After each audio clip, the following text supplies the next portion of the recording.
안녕하십니까. 6월 4일 오전 김경국TV 시작하겠습니다. 어제는 정말 길고 긴 하루였습니다. 오늘 오전 6시 21분부터 이재명 정부가 결국 출범을 했습니다. 어처구니 없는 대선이었습니다. 지난 겨울 차가운 아스팔트 위에서 윤석열 구속 반대와 탄핵 반대를 외쳤고 그 여세를 몰아서 김문수 대통령을 목이 터져라 외쳤던 것도 따지고 보면 이재명만큼은 죽어도 안 된다는 것이었는데 결국 이재명 대통령 시대를 막지 못했습니다. 49.4 대 41.2 참패였습니다. 국민들은 항상 옳다고 했는데 이번에는 그렇지 못했습니다. 현명하지 못했을 뿐만 아니라 어리석기까지 했습니다. 정치 지도자의 수준은 국민의 수준이라 했으니 어쩔 수 없게 됐습니다. 이준석에 대해서는 말할 가치도 없으니 버려둔다고 쳐도 그나마 우파 후보들의 지지율이 좌파 후보들 지지율과 대등했다는 부분에서 그나마 싹까지 잘리지 않았다는 점에서 조금은 위안을 삼아야 되지 않을까 싶기도 합니다. 문재인 정부 초대 국무총리였던 이낙연이 김문수 후보의 파이널 유세 무대에 올랐을 정도로 극도로 경계했던 괴물 독재의 길이 열렸습니다. 오늘부터 시작된 이재명 정부 생각만 해도 숨이 막힙니다. 취임을 하기도 전에 내란 세력 청산을 내세워 왔습니다. 앞으로 시작될 내란 청산은 정관계를 초긴장 상태로 몰아넣을 것입니다. 이재명 정권은 마음만 먹으면 이제 못할 일이 없습니다. 입법 권력을 완벽하게 장악한 상태에서 행정 권력까지 거머쥐었습니다. 거기에다 사법 권력 역시 손아귀에 넣었고 조만간 법원 조직법 개정 등을 통해서 사법부도 완전히 장악하려 할 것입니다. 그러면 입법, 사법, 행정을 통과하는 총통이 탄생하게 됩니다. 이재명이 어떤 사람입니까? 이미 전과 사범의 8개의 사건, 12개의 혐의로 5개의 재판이 지금도 진행 중입니다. 우선 민주당은 새 대통령의 재판부터 무력화시키는데 전력 매진할 것입니다. 이재명은 국회에서 한 일이고 나는 모르는 일이다. 이렇게 입법부의 결정을 따른다는 말로 넘어갈 것입니다. 민주당은 대선 이틀 만인 내일 본회의를 개의합니다. 내일 본회의에서는 피고인 대통령의 피고인 꼬리표를 떼어내기 위한 법안들과 자유우파의 씨를 말릴 각종 특검 법안들이 처리될 것으로 보입니다. 우선 급한 것이 이재명의 선거법 위반 재판을 마무리 짓는 것입니다. 선거법 위반 파기환송심 재판부의 1차 기일이 오는 18일로 예정되어 있습니다.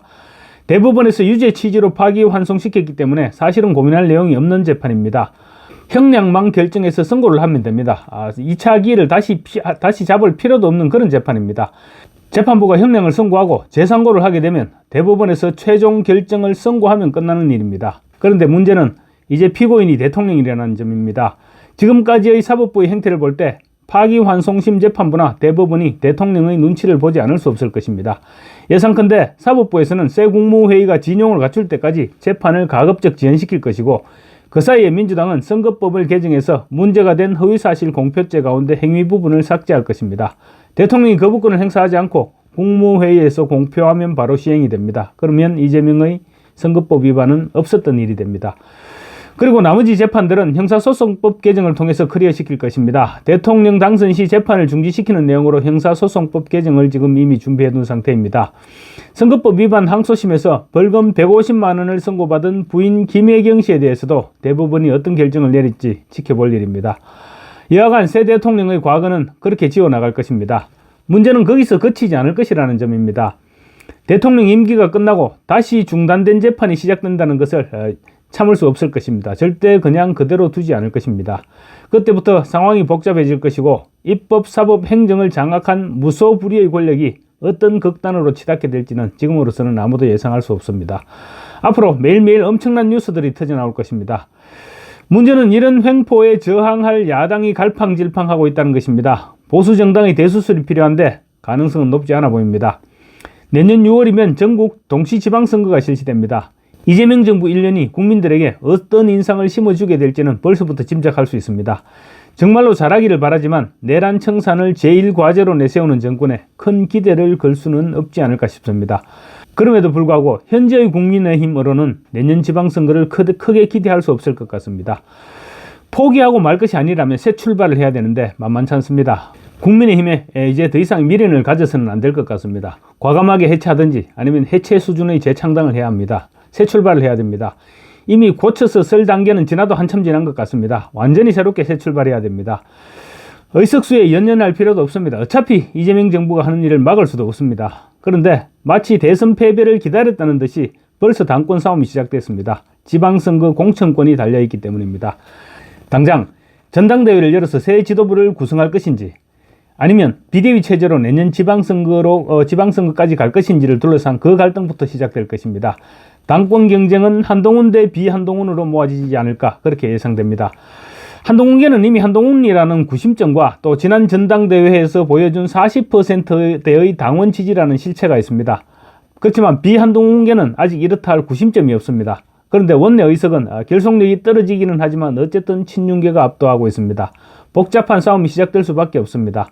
그래서 이번 대선에서 사실상 혈혈단신으로 전과를 올린 김문수 후보의 거취에 촉각을 곤두세우고 있습니다. 벌써부터 한동훈계에서는 김문수 후보에 대한 견제구를 날리고 있습니다. 당직자 출신인 함경우 경기도 광주시갑위원장은 대선이 끝나자마자 SNS에 김문수 후보를 저격하는 글을 올렸습니다. 진영 논리 때문에 이번 대통령 선거에서 어쩔 수 없이 김문수를 부끄러우면서도 찍었다라고 말했습니다. 그 흔한 고생하셨다는 말 한마디 없이 투표 용지에 인쇄된 김문수라는 이름이 경외스럽기는커녕 오히려 부끄러웠다고 말했습니다. 이런 마음가짐으로 제대로 된 선거운동이 됐을 리가 만무합니다. 그러면서 이제 2025년 대선은 끝났고 결론은 났다. 김문수 후보님 선거운동 하시느라 고생 많으셨고 이제 다 털고 좋아하시는 봉사활동 하시면서 여생을 보내시길 기원드립니다. 라고 적었습니다. 노고치아가 아니라 야지입니다. 돌아서서 등 뒤에 침 뱉는 못된 버릇입니다. 기본적인 예의도 갖추지 않았습니다. 그러면서 강재섭 전 의원을 예로 들어 은퇴를 촉구했습니다. 강재섭은 대통령이 목표였고 실제 역량도 있었지만 꿈을 이루기 힘들다고 판단되자 깨끗이 정치판을 떠났다는 것입니다. 그러면서 주제넘게 대통령이나 대통령급이었던 인물은 그 격에 맞게 처신해야 한다라고도 적었습니다. 함경우 위원장, 저도 잘 알고 있는데 대선에 패배하고 온 당원들이 시리에 빠져 있는 마당에 하루 만에 자기 당 후보에게 할 말인지 묻고 싶습니다.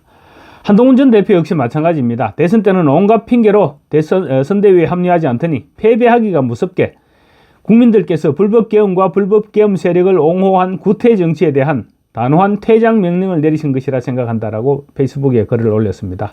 대선 패배는 나하고는 무관하다, 이런 모양새입니다. 그러면서 기득권 정치인들만을 위한 지긋지긋한 구태 정치를 완전히 허물고 국민이 먼저인 정치를 바로 세울 마지막 기회이기도 하니 포기하지 말고 낙담하지 말라고도 적었습니다. 오직 당권에만 정신이 팔려있는 모습입니다. 당 쇄신을 둘러싼 친윤계와 친한계 간 경쟁의 시작은 전당대회 소집 여부가 될 것입니다. 친윤계는 개파가 없는 외부인이 들어와서 당내 상황을 정리하는 것이 가장 좋은 방향이다, 이렇게 주장할 가능성이 높아 보이고 친한계는 전당대회를 요구할 것입니다. 그렇지만 연속되는 비대위 체제에 이미 당원들은 전제리를 치고 있고 또 비한동훈 진영에서도 전당대회를 요구하고 나설 수도 있습니다. 그렇게 되면 한동훈계와 친윤계가 지원하는 비한동훈계가 7월 말이나 8월 전당대회에서 격돌할 가능성이 높아 보입니다. 한동훈은 이번 대선 과정에서 나름대로의 지지세를 확인했지만 또 당 내부에 더욱 확고한 반한동훈 분위기를 확산시킨 것도 사실입니다. 그러나 친윤계 역시 구심점을 상실했기 때문에 서서히 유명무실한 단계로 접어들 수밖에 없을 것으로 전망됩니다. 그래서 우선은 김문수 후보의 입장 정리가 1차적인 관문이 될 것으로 예상됩니다. 국민의힘은 이제 진짜 야당이 됐습니다. 입법과 행정에 이어서 조만간 사법부까지 장악하게 될 이재명 정권이 독재로 치달을 것이라는 점을 예상하기는 어렵지 않습니다. 진짜 전쟁이 시작됐습니다. 그런데 그에 맞설 야당인 국민의힘은 4분오열 상태입니다. 하루빨리 새로운 리더십을 구축해야 되는데 당분간은 지켜볼 수밖에 없을 것으로 보입니다. 감사합니다.